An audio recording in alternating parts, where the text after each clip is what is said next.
Movie کے شروع میں ایک لینڈ دکھایا جاتا ہے جہاں کچھ لوگ کیس کو بلاسٹ کرتے ہیں اور وہ ایک ایلین بن جاتا ہے۔ پھر وہ لوگ اس ایلین میں شیمپو ڈالتے ہیں جس سے وہ بلاسٹ ہو جاتا ہے۔ پھر کچھ عرصہ پہلے ایک میٹیور کو دیکھتے ہیں۔ وہ میٹیور بہت تیزی سے فورسٹ کی طرف بڑھ رہا ہوتا ہے جہاں ایک لڑکا اپنے ٹیسٹ کی تیاری کر رہا ہوتا ہے۔ وہ لڑکا ایک فائر فائٹر ہوتا ہے۔ وہ میٹیور سیدھا اس جگہ پر گرتا ہے جہاں وہ لڑکا ہوتا ہے، لیکن وہ لڑکا بچ جاتا ہے، مگر وہ میٹیور جس جگہ پر گرتا ہے وہاں بہت بڑا ہول ہو جاتا ہے۔ نیکسٹ ڈے یونیورسٹی میں دو پروفیسر، جن میں سے ایک کا نام ہیری اور دوسرے کا نام کین ہوتا ہے، وہ دونوں اس میٹیور کی انویسٹیگیشن کے لیے جاتے ہیں۔ وہ اس میٹیور میں سے کچھ سیمپل لیتے ہیں اور پھر جب can in sample per research کر رہا ہوتا ہے تو اس کو پتہ چلتا ہے کہ یہ ایلین آرگینزمز ان میں موجود ہیں اور وہ ٹائم کے ساتھ ساتھ زیادہ ہوتے جا رہے ہیں۔ پھر کین یہ بات ہیری کو بتاتا ہے اور ہیری جب دیکھتا ہے تو وہ اور بھی زیادہ ملٹی پلائی ہو جاتے ہیں اور کین بہت حیران ہو جاتا ہے اور وہ کہتا ہے یہ ایوولوشن ان کے لیے بہت بڑی ڈسکوری ہے۔ پھر ہم دیکھتے ہیں کہ وہ فائر فائٹر اپنے ٹیسٹ میں فیل ہو جاتا ہے۔ پھر وہ ایک ہوٹل میں جاب کرتا ہے اور وہاں وہ دیکھتا ہے کہ زمین میں بہت سے کیڑے نکل رہے ہیں اور وہ یہ دیکھ کر پریشان ہو جاتا ہے۔ نیکسٹ ڈے وہ پروفیسر اپنے سائنس اسٹوڈنٹ کے ساتھ ان کو ایک جگہ پر لے کر جاتا ہے اور اس جگہ کا سروے کرتا ہے۔ وہاں وہ دیکھتے ہیں کہ کیو میں بہت سے ایلین مشرومز بن گئے ہیں اور وہاں پر بہت سے ایلینز کیڑے ہوتے ہیں اور وہ کیڑے آکسیجن میں سانس نہیں لے سکتے۔ کین ایک کیڑے کو اوپر اٹھاتا ہے تو وہ اسی وقت مر جاتا ہے۔ ان کیڑوں میں چند ہی گھنٹوں میں ایوولوشن ہو جاتی ہے، یعنی ان کی تعداد میں اضافہ ہوتا جاتا ہے، اور جب ان کو ان کی ایٹماسفیئر سے اوپر کیا جاتا ہے تو وہ مر جاتے ہیں۔ کین ان کیڑوں کو ایک جار میں ڈال دیتا ہے۔ پھر وہ دیکھتا ہے کہ 1 سے 2 ہو رہے ہیں اور یہ کیڑوں کی تعداد بڑھتی جا رہی ہے۔ پھر کین ان کو لے کر ایک لیب میں جاتا ہے۔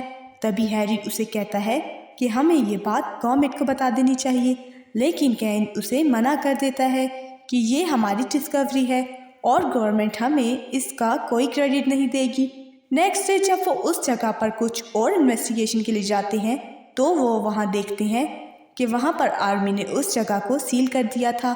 پھر کین وہاں ایک جرنل سے ملتا ہے اور یہاں ہمیں پتہ چلتا ہے کہ کین پہلے آرمی ریسرچ میں کام کرتا تھا، لیکن اسے وہاں سے نکال دیا گیا تھا۔ آرمی نے کین کے کمپیوٹر کو ہیک کر کے ساری انفارمیشن حاصل کر لی تھی اور وہ جگہ سیل کر دی تھی، اور ان کے ساتھ ایک فیمیل ڈاکٹر بھی تھی جو اس سب میں ان کی ہیلپ کر رہی تھی۔ اس ڈاکٹر نے کین سے کہا کہ تم لوگوں کو اتنی بڑی ڈسکوری گورنمنٹ سے نہیں چھپانی چاہیے تھی۔ تو ہیری کہتا ہے کہ یہ ہماری ڈسکوری ہے اور ہمیں اس کا کریڈٹ ملنا چاہیے۔ تو جنرل ان سے کہتا ہے کہ اب تم لوگوں کا اس جگہ سے کوئی تعلق نہیں ہے اور تم لوگوں کے پاس جو بھی سیمپل ہیں وہ ہمیں واپس کر دو۔ لیکن ان دونوں میں بحث ہو جاتی ہے اور وہ وہاں سے چلے جاتے ہیں، اور پھر جب وہ اپنے رائٹ کے لیے کورٹ سے اپیل کرتے ہیں تو وہاں پر پتہ چلتا ہے کہ کین نے آرمی میں ایک ایسی ویکسین بنائی تھی جس سے آرمی کا بہت سے لوگوں کو سائیڈ ایفیکٹ ہوا تھا، جس کے بعد کین کو آرمی سے نکال دیا جاتا ہے۔ اس ریزن کی وجہ سے کین کورٹ میں یہ کیس بھی ہار جاتے ہیں، اور جب وہ واپس اپنی لیب میں جاتے ہیں تو انہیں وہاں پتہ چلتا ہے کہ ان کے سارے سیمپل چرا لیے جائے گئے ہیں۔ یہ کام اس جرنل کا ہوتا ہے۔ وہ دونوں اپنے سیمپلز واپس لینے کے لیے اس آرمی کیمپ میں جاتے ہیں جہاں ان کو کوئی بھی نہیں پہچانتا، اور وہ اندر داخل ہو جاتے ہیں۔ کیو میں جانے سے پہلے وہ UV سوٹ پہن لیتے ہیں تاکہ ان کو سانس لینے میں کوئی پرابلم نہ ہو۔ وہ کیو میں چلے جاتے ہیں اور وہ دیکھتے ہیں کہ وہاں پر جو ایلین انسیکٹس اب پہلے سے بڑے ہو چکے ہیں۔ پھر جب وہ وہاں سے سیمپل لانے لگتے ہیں تو وہ ڈاکٹر ایلیسن ان کی باتیں سن کر ان کو پہچان لیتی ہے اور وہاں پر آ جاتی ہے۔ تبھی ایک انسیکٹ ہیری کا UV سوٹ کاٹ کر اس کی باڈی کے اندر چلا جاتا ہے۔ پھر ڈاکٹر اس کی باڈی میں سے وہ مچھر نکالتا ہے، پھر وہ مچھر وہیں پر مر جاتا ہے۔ پھر ہمیں یہاں یہ پتہ چلتا ہے کہ ڈاکٹر ایلیسن کو ان لیب میں ہونے والی چوری کا نہیں پتہ تھا۔ ڈاکٹر ایلیسن اور کین آپس میں بہت اچھے دوست تھے، اسی لیے وہ ان کو اریسٹ نہیں کرتی اور وہ دونوں وہاں سے چلے جاتے ہیں۔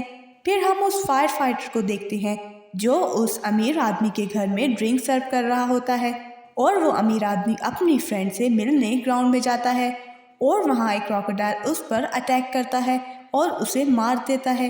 پھر نیکسٹ ڈے ہیری اور کین یونیورسٹی میں جاتے ہیں۔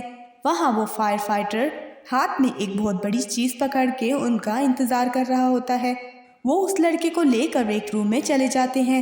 وہاں وہ ان کو وہ کراکوڈائل دکھاتے ہیں، لیکن اب وہ کراکوڈائل مر گیا تھا۔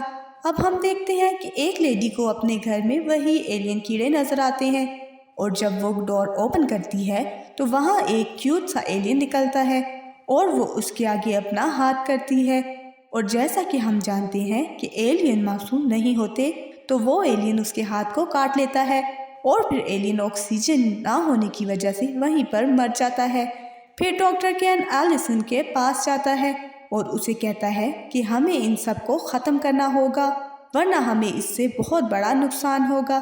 لیکن ڈاکٹر ایلیسن کہتی ہے کہ یہ سب ہمارے کنٹرول میں نہیں ہے، اس سے کسی کو کچھ نہیں ہوگا۔ پھر کین کو پتہ چلتا ہے کہ ایک ایلین نے ایک لیڈی کو مار دیا ہے اور وہ اس کے گھر انویسٹیگیشن کے لیے جاتے ہیں۔ وہاں وہ اس ایلین کو دیکھتا ہے۔ پھر وہ لوگ اس گھر کی بیک سائڈ پر دیکھتے ہیں جہاں پر ڈریگن جیسے بہت سے ایلین ہوتے ہیں اور وہ سب مر چکے ہوتے ہیں۔ تبھی ہیری کہتا ہے کہ یہاں جتنی بھی کیوز اور مائٹس ہیں وہ سب آپس میں کنیکٹڈ ہیں، اسی لیے یہ ایلین اس کیو سے باہر آ گئے ہیں۔ کیونکہ آکسیجن میں یہ سانس نہیں لے سکتے تھے، اس لیے یہ مر گئے ہیں۔ لیکن تبھی وہاں پر ایک ڈریگن اپنے فیس سے ایک ایگ نکالتا ہے اور پھر وہ مر جاتا ہے، اور اس ایگ میں سے ایک ایلین ڈریگن نکلتا ہے اور وہ ہمارے ایٹماسفیئر میں سانس لے سکتا ہے، اور وہ وہاں سے اڑ کر چلا جاتا ہے۔ پھر وہ ایلین کا پیچھا کرتے ہیں اور وہ ایک مال میں ہوتا ہے۔ کین اسے شوٹ کر کے مار دیتا ہے۔ پھر یہاں نیو گورنر اور پوری دنیا کو پتہ چل جاتا ہے کہ یہاں پر ایلینز ہیں۔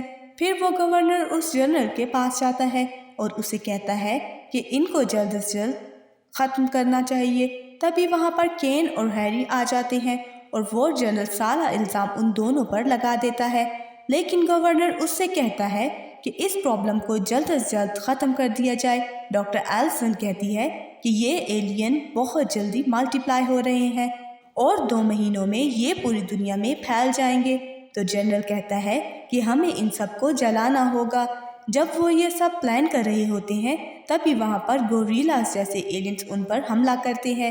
ایک ایلین گورنر پر حملہ کرتا ہے، لیکن فائر فائٹر اسے شوٹ کر کے مار دیتا ہے، اور پھر گورنر اس جنرل کو ان کو جلانے کی فل پرمیشن دے دیتا ہے۔ پھر جنرل ان تینوں کو وہاں سے نکال دیتا ہے۔ ان کے ساتھ ڈاکٹر ایلیسن بھی چلی جاتی ہے اور وہ اپنے ساتھ ان کے چوری کیے ہوئے سیمپل بھی لے آتی ہے۔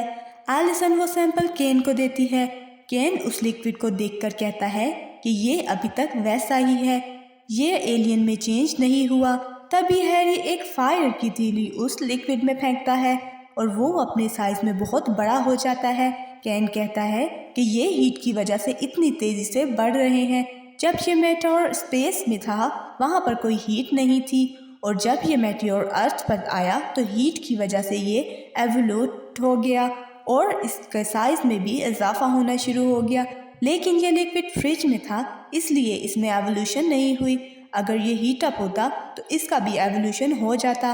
پھر وہ یہ سب کچھ بتانے کے لیے جنرل کو کال کرتے ہیں، لیکن وہ کال ریسیو نہیں کرتا۔